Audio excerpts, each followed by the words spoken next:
Magic Mushrooms? From Eve's Garden to My Granny's Microdosing by Agüita. Narrated by Vanessa Weller.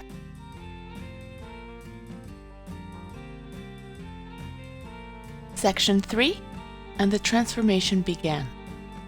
Chapter 11, and everything happened at the time it had to happen. I stayed one more day in Huautla to visit the Museum of Maria Sabina. Her belongings are displayed there, embroidered huipiles, pottery, utensils. I focus on the photos hanging on the walls. They are of Maria Sabina with a lot of famous people who came to meet her. I look at them one by one. I recognize the president, artists, politicians, scientists, and suddenly, a photo stops me in my tracks. I can't believe it! It's Robert Gordon Wasson and his wife shaking hands with the healer. The guide tells me that the American couple came to learn about the mushrooms and have an experience with her. Robert Gordon Wasson, the very same ethnomycologist who discovered inside some vessels that the sacred drink of the Eleusinian mysteries contained hallucinogenic mushrooms. Do you remember? Well, now this photo with his wife is right in front of my eyes, shaking hands with Maria Sabina. How did the three of them come to be connected? Dr. Valentina Pavlova was born in Russia, in a region where mushrooms grew everywhere. She grew up with them and wrote beautiful books and stories about them. In one of her stories, she recounts that during her honeymoon in the Catskill Mountains near New York, she went to the forest to search for hallucinogenic mushrooms and brought them to Wasson.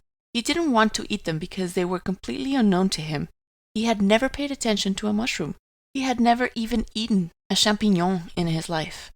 Valentina told him that in Siberia, a type of hallucinogenic mushroom grows called Amanita muscaria, a very beautiful but very dangerous mushroom.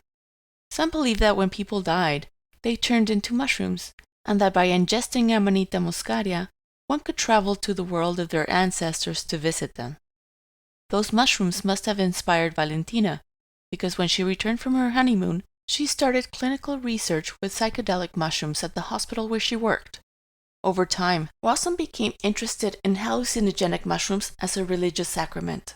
In his book, The Flesh of the Gods, he recounted how he and Valentina embarked the investigation of the sacred mushroom cult. We were amateurs, Wasson says, devoid of academic experience, which gave us the freedom to cross all boundaries of knowledge as we pleased.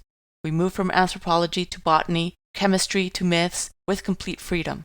The couple sent letters to missionaries, linguists, and anthropologists around the world to identify places where the sacred use of mushrooms continued. One day, Valentina received a call from her friend Evans Pike, an American missionary. She called her to tell her that years ago she had worked in the Sierra de Oaxaca in a small town called Huautla, where the cult of the sacred mushrooms was still preserved. But she warned her that it wouldn't be easy for the townspeople to talk about the mushrooms, especially with foreigners. They would have to earn their trust first. In Mexico, the mushrooms have been used for centuries in sacred rituals. But since the conquest, indigenous communities have hidden them under a cloak of silence to protect them from the conquistadors. The Wassons arrived in Huautla in the late 50s, and the new road was being constructed as part of a state program aimed at modernizing indigenous communities. It was a perfect time for the researchers because this opening allowed them to have the support of the government to study the sacred mushrooms.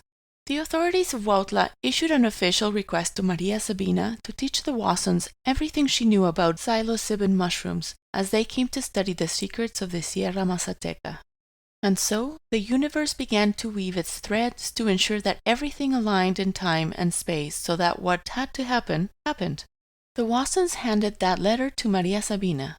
The shaman did as the authorities requested, and the little mushrooms emerged from their silence. And thus, the transformation began. And I'm not referring to the transformation of Huautla, nor the life of the healer, or even that of the researchers. No, I'm talking about those mushrooms that Maria Sabina shared with the Wassons. They would open a portal to transformation in the whole world. I can't believe that, even though the change was about to begin, at the moment when the Wassons bid farewell to Maria Sabina and someone took the photo I'm seeing, nobody, absolutely nobody, could have predicted what was about to happen.